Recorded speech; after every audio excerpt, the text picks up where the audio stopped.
In the last video I explained how a wing works, and in this video I'm going to explain what one company did. Basically they turned the whole car into a wing, and the way it worked was like that. Let me just draw the racing car first. That's the front, no wait a minute, that's too fat. That's the front wheel. That's better, yeah. And that's the rear wheel. And at the front you had a wing, a small wing. And obviously you had the side plates. Just like that. And at the back you also had a wing. And the side plates. And let's put the driver here.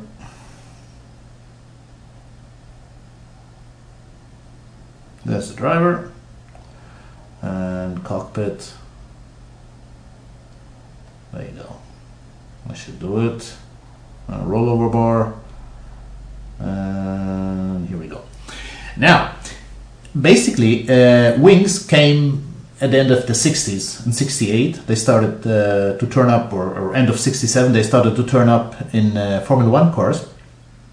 And after some obscene wings which went really high and stuff like that, things stabilized in 70, and basically the cars had wings at the back, a small wing at the front, and that's about it. And then a company called Lotus came up with an idea, and basically what they did, they said, why not have this section here also act as a wing? And what they did, the lower, the bottom profile of the car was not flat as in most cars, but was actually a wing profile. It went like that and up. So basically, when the car was racing, air would go through the bottom of the car and go up here, and basically the car as a whole would act as a wing.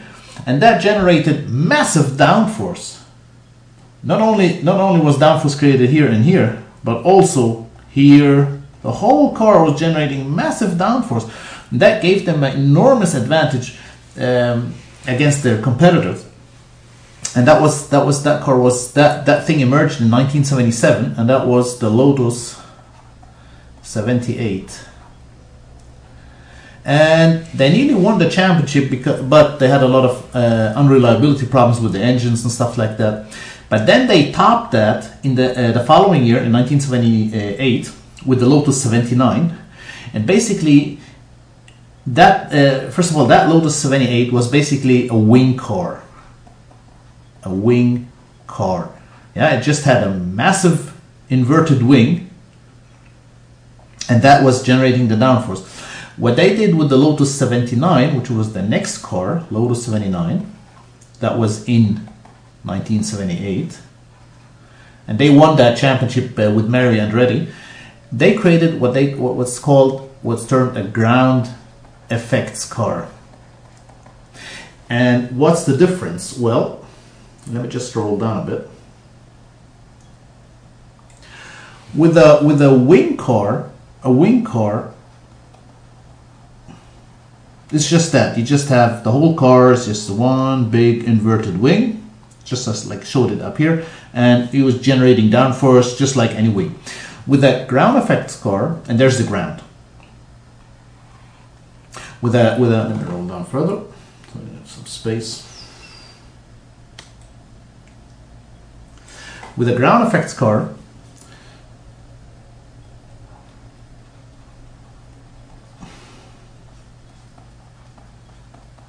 you had the following.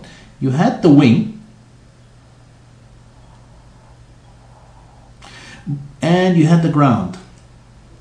But the wing had to be a certain distance to the ground. That clearance had to be a certain, it had to be certain, to the millimeter, because through that clearance, what happened? Air came here and then because that clearance was set to a certain distance, air accelerated through that clearance and out of here. So basically, it wasn't just a wing, like in the wing car, but it was also using this proximity to the ground in order to accelerate the air further. So the air was going way faster here than in the older wing car, and that gave the ground effects car a bigger advantage than the normal wing car. You know, a normal wing car, it didn't use that clearance to the ground at all, or maybe to a lesser extent than this one, but this one used the clearance very much so, and this air acceleration through this, what this generated was what was called the Venturi effect. Basically, when air is pretty loose here, but when it's forced into a tight channel, it accelerates, and this acceleration creates more downforce than the normal acceleration you have through that wing profile. And that's why ground effect cars were then all the norm from 1978, when Lotus initiated, till 1982. All Formula 1 cars used ground effects. They basically used this Venturi effect at the bottom here, accelerating the air, which was pressing the whole car down. And the way these cars looked, I'm just going to try and get it in 3D.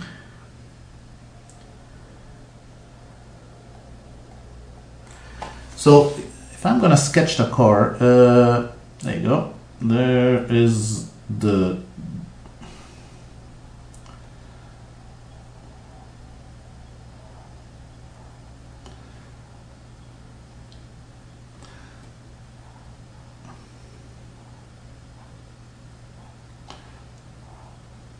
that's where the driver sits. That's a cockpit. I'm just going to draw the driver as well. There you go. And I'm just gonna, and then you've got the engine here. There's the engine. And you've got the tires here. It's the rear tire, front tire, and so on, front tire, and rear tire. And the way ground effects was produced, they had these side pods.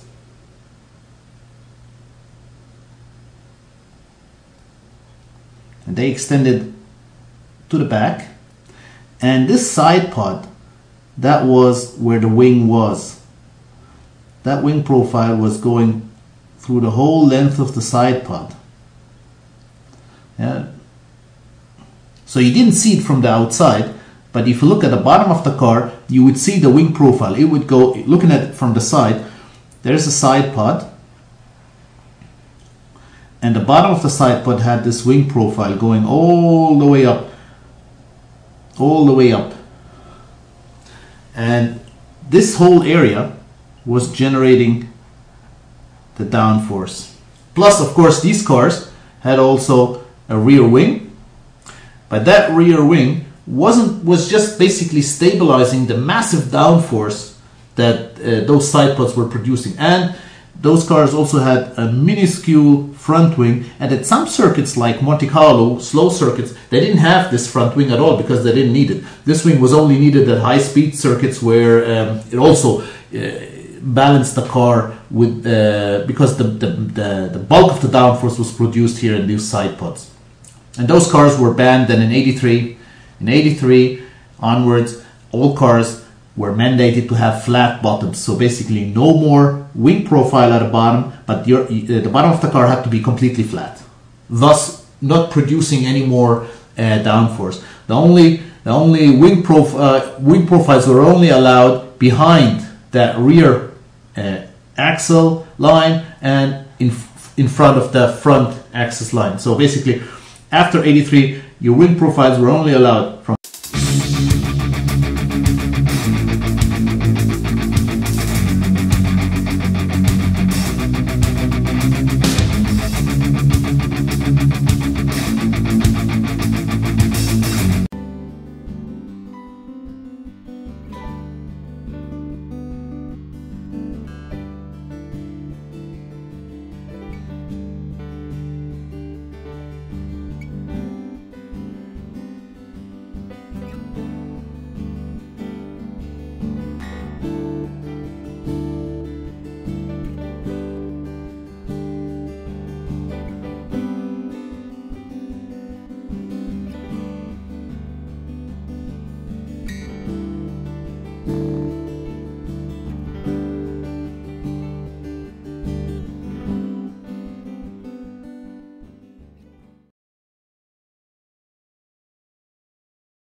Welcome to the AMG Driving Academy.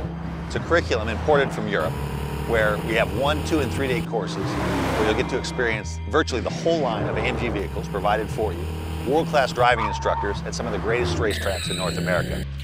Hi, I'm Tommy Kendall, 4-time Trans Am champ and host of Test Drive on Speed Channel.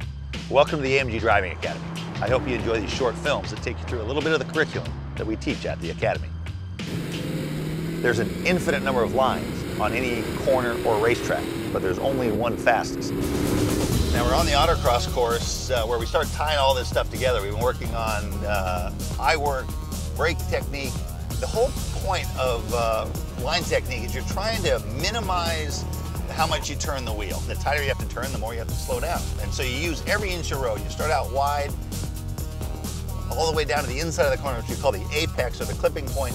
Then you drift all the way out. You have a turn-in cone. You have an apex or a clipping cone, which is the low point of the corner. And then you have an exit cone on the exit. And so it's kind of like a big game of connect the dots, literally. Obviously, it's a lot more complicated than that when you start going faster, and we'll give you a little idea of the cadence, how quickly this stuff happens.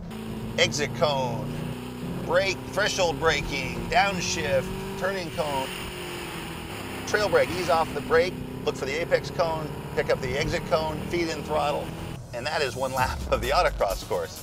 Now the eye work is what's so important, and you don't want to target fixate. So as I'm approaching this apex cone, I switch to my peripheral vision. I'm already looking way out here for the exit, because as you're feeding the throttle and the car starts to use up road, you want to pick that up as soon as possible. Same thing here, I turn in here, but I'm already looking way over there for the apex cone. As I approach the apex cone, I'm looking to the exit cone. It's exaggerated here on the autocross course because it's so tight, but it's a good exercise, because if you spend too much time thinking about what you just did, you're way behind on what's coming up.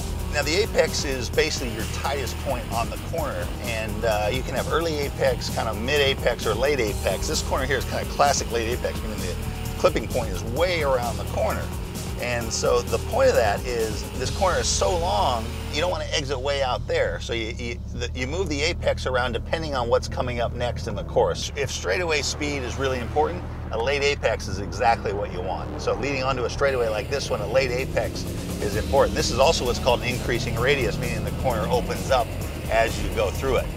Early apex, they're not as common, but if you early apex in a corner that should be a late apex, you're going to end up running out of road, and you're going to be getting to the edge of the road, and you're going to be jerking out of the throttle, trying to keep the car on the track, when your competitors, if they've set it up right, they might have had to slow down a little bit more entering the corner, but they're going to be feeding in throttle and building speed all the way onto the straightaway while you're getting out of the gas trying to keep it on the racetrack.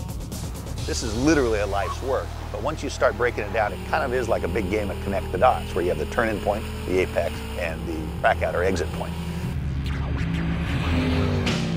As if you didn't know, all the content was filmed on a closed course by professional drivers. Do not try this on public roads. Always wear your seatbelt and drive responsibly.